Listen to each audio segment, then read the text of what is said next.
আর বাপ মরে গেছে, আর বাপটাকে দেখতে যাবে, লোকের কথা মানবো নাকি? হ্যাঁ মানতে হবে। কেন? ওই যে 10,000 টাকা, ওই যে 5,000 টাকা বিয়ে পড়ার আগে আপনার হাতে দিয়েছিল, আর দিয়ে কথাটা বলেছিল অমুক গ্রামের অমুকের ছেলে, নাম তার অমুক, এত টাকা দেন মোহরে তোমাকে তার সুপুরুদ করা যাচ্ছে, তুমি তাকে স্বামী বলে মানো কি? রাজি আছো? এই টাকায় তুমি বিক্রি হতে রাজি আছো?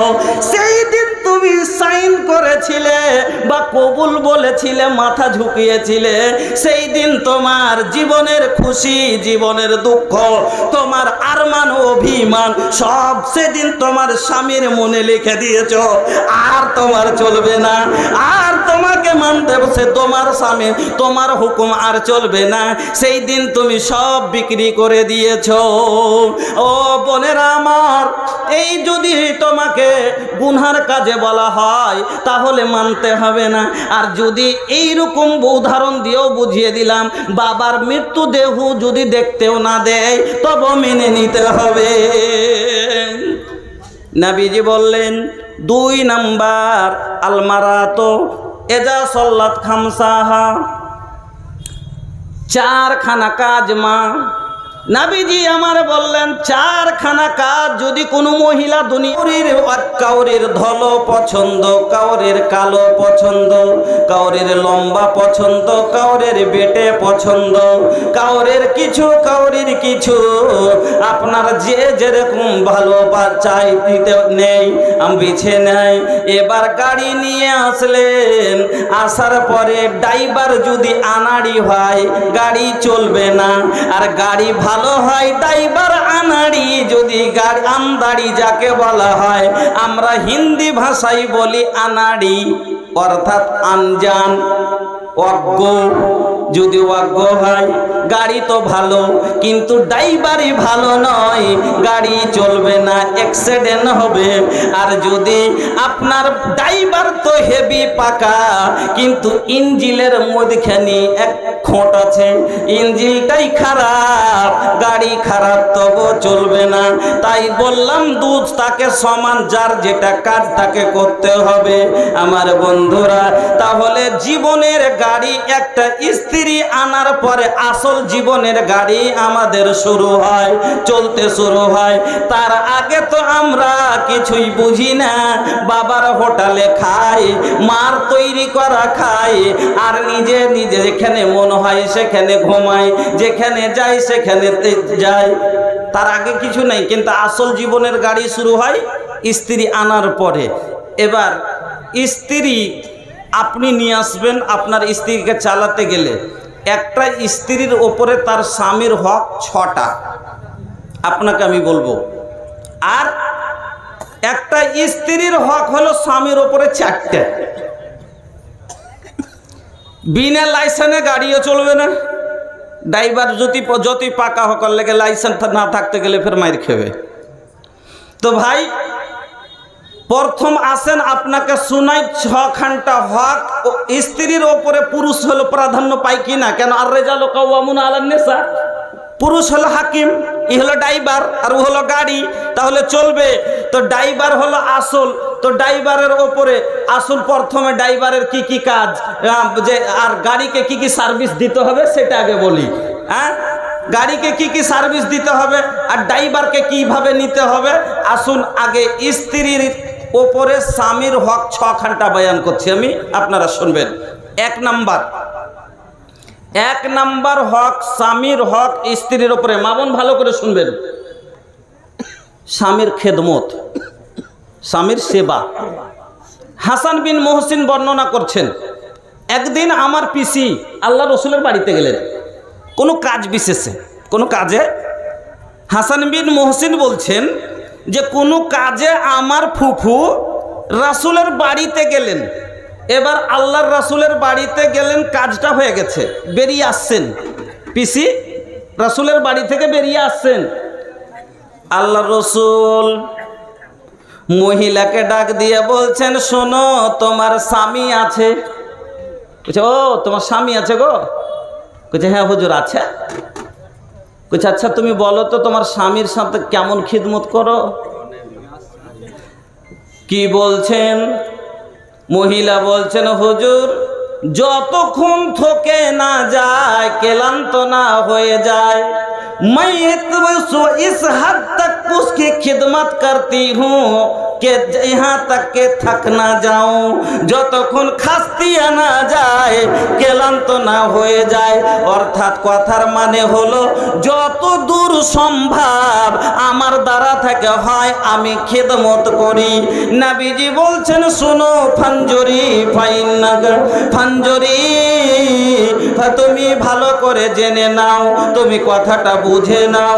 তুমি দেখো তোমার স্বামী কি জিনিস, তোমাকে ফাইন্নাহু হুয়া জান্নাতুকে ওয়া নারুকে, তোমার স্বামী হলো তোমার জান্নাত আর তোমার স্বামী হলো তোমার জাহান্নাম।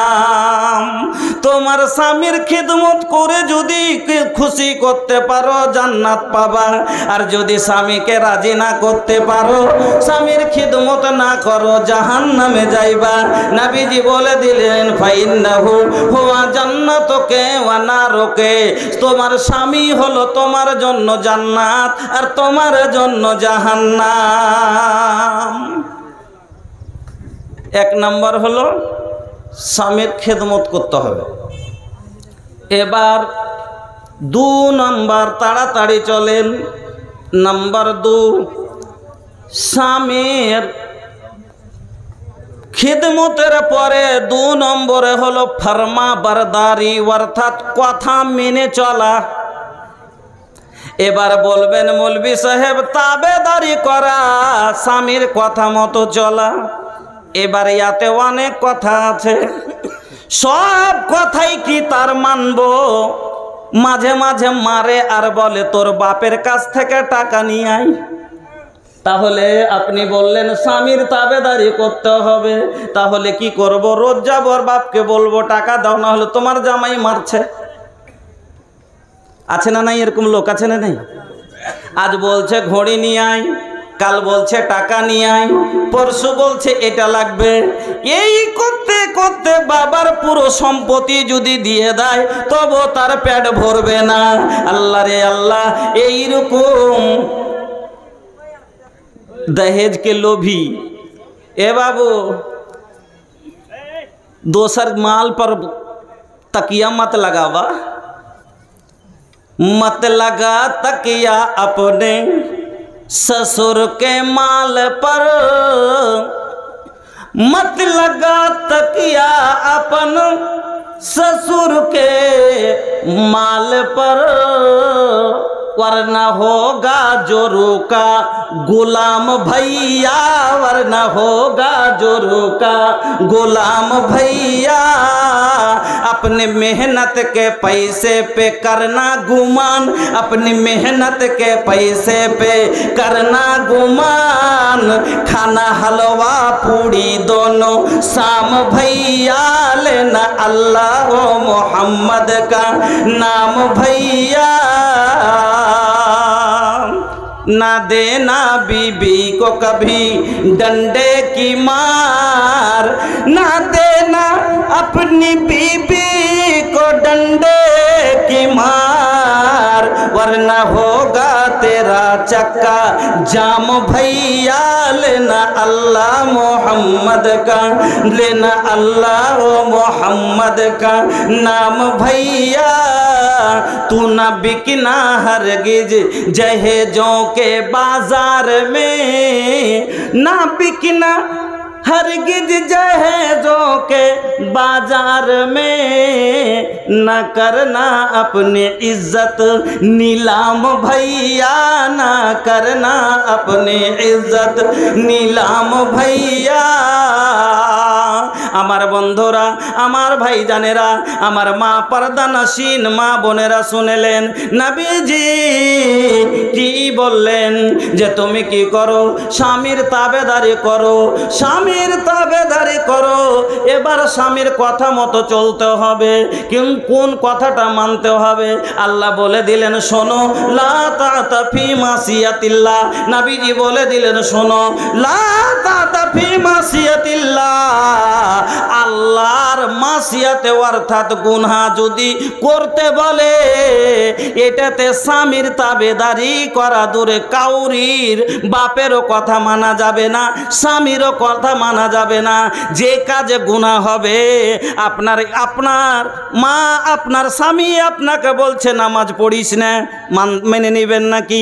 না, মানবো না। তখন তার কথা মানা যাবে না। বাবাকে বলে টাকা নিয়ে আয়, কথা মানা যাবে না। এবার বলছে তুই এটা কর, ওটা কর, বন্ধক ব্যাংকে যা, তুই এইরকম করে টাকা কামাই কর। যদি বলে যেই কাজে গুনাহ হবে, ওই কাজে স্বামীর কথা মানা যাবে না। তাহলে কোন কথাই মানবো? নবীজি বললেন শোনো, কোন কথাই মানবে রে মা?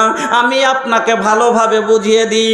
যদি আপনাকে বলে দেয় স্বামীর কত বড় হক, আপনাকে বলে যায় আপনার বাবার মৃতদেহ খাটে রাখা আছে, আপনি নিজের স্বামীর বাড়িতে আছেন, আর আপনি বলছেন স্বামীকে বাবা মৃত্যু হয়েছে, বাবা মরণ শয্যা খাটে, ও চলো বাবার বাড়ি যাব।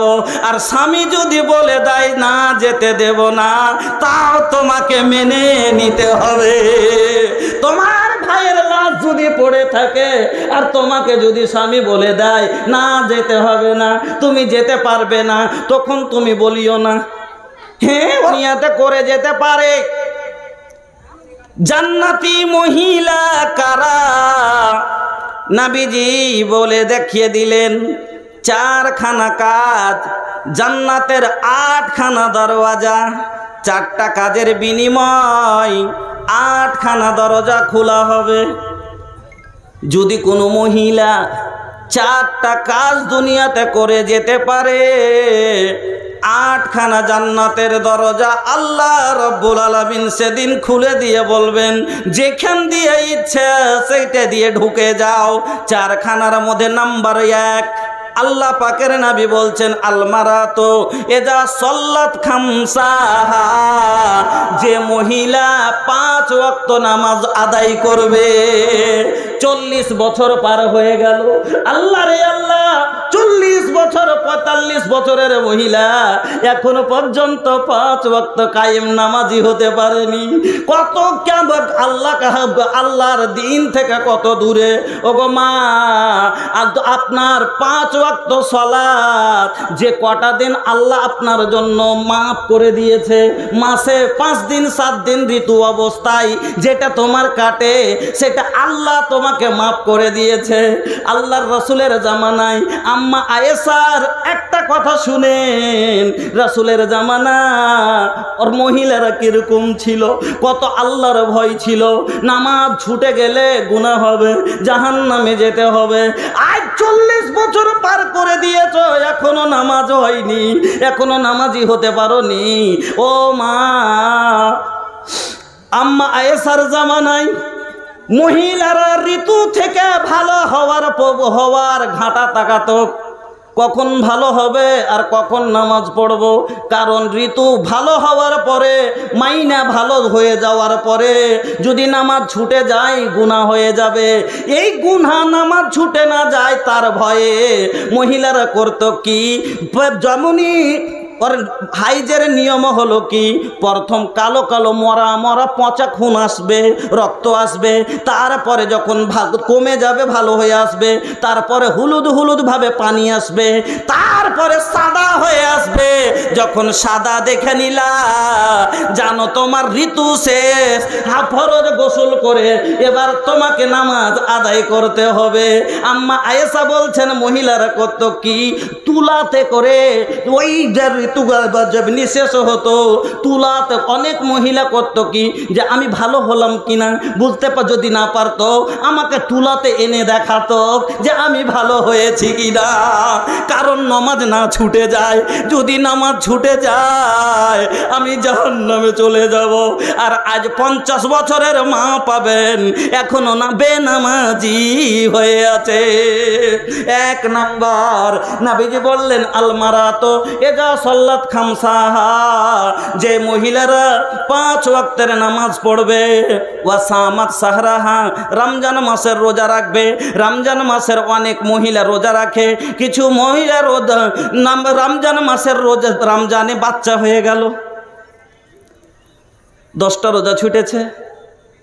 সুবহানাল্লাহ। জীবনে একটা মহিলার কথা শুনলাম কয়দিন আগে, কইছে যে হ্যাঁ 13 বছরের রোজা ছুটে আছে, বাচ্চা হয়েছে, আদায়